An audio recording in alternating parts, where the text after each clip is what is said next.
Chapter 1. The Unvanquished Truth. I never had a brain until Freak came along and let me borrow his for a while, and that's the truth, the whole truth.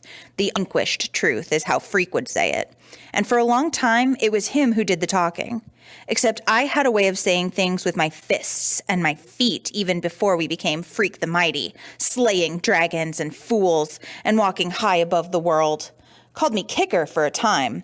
This was Daycare, the year Grim and Grim took me over, and I had a thing about booting anybody who dared touch me, because they were always trying to throw a hug on me, like it was a medicine I needed. Grim and Grim, bless their pointed little heads, they're my mother's people, her parents, and they figured, whoa, better put this little critter with other little critters his own age. Maybe it will improve his temper. Yeah, right. Instead, what happened? I invented games like kickboxing and kick knees and kick faces and kick teachers and kick the other little daycare critters because I knew what a rotten lie that hug stuff was. Oh, I knew. That's when I got my first look at Freak, that year of the phony hugs. He didn't look so different back then. We were all of us pretty small, right? But he wasn't in the playroom with us every day. Just now and then he'd show up. Looking sort of fierce is how I remember him. Except later it was Freak himself who taught me that remembering is a great invention of the mind, and if you try hard enough, you can remember anything, whether it really happened or not. So maybe he wasn't really all that fierce in Daycare, except I'm pretty sure he did hit a kid with his crutch once, whacked the little brat pretty good, and for some reason, little Kicker never got around to kicking little Freak. Maybe it was those crutches kept me from lashing out at him.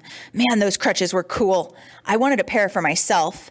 And when little Freak showed up one day with these shiny braces strapped to his crooked legs, metal tubes right up to his hips, why those were even more cool than crutches.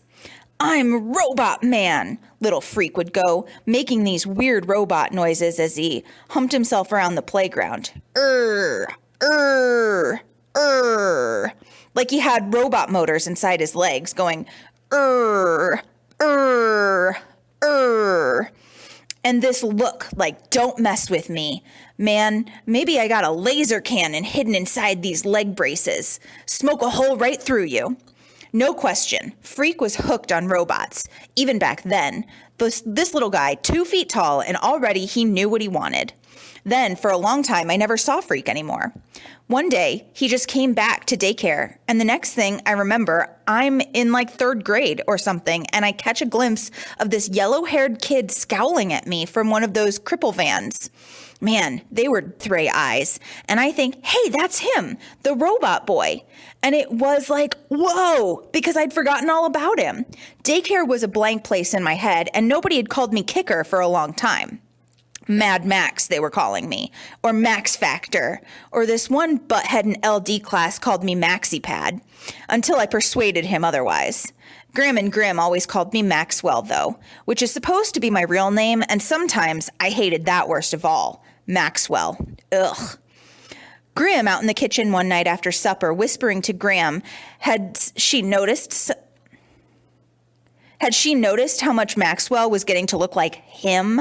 Which is the way he always talked about my father, who had married his dear departed daughter and produced Maxwell. Grim never says my father's name, just him, like his name is too scary to say. It's more than just the way Maxwell resembles him, Grim says that night in the kitchen. The boy is like him. We'd better watch out. You never know what he might do while we're sleeping, like his father did. And Graham right away shushes him and says, don't ever say that, because little pictures have big ears, which makes me run to the mirror to see if my big ears made me look like him. What a butthead, huh? Well, I was a butthead because, like I said, I never had a brain until Freak moved down the street.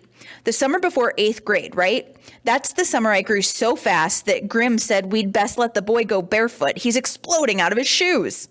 That barefoot summer when I fell down a lot and the weirdo robot boy with his white yellow hair and his weird fierce eyes moved into the duplex down the block with his beautiful brown-haired mom, the fair Guinevere. Only a falling down goon would think that was her real name, right? Like I said. Are you paying attention here? Because you don't even know yet how cool we got You don't even know yet how we got to be Freak the Mighty, which was pretty cool, even if I do say so myself.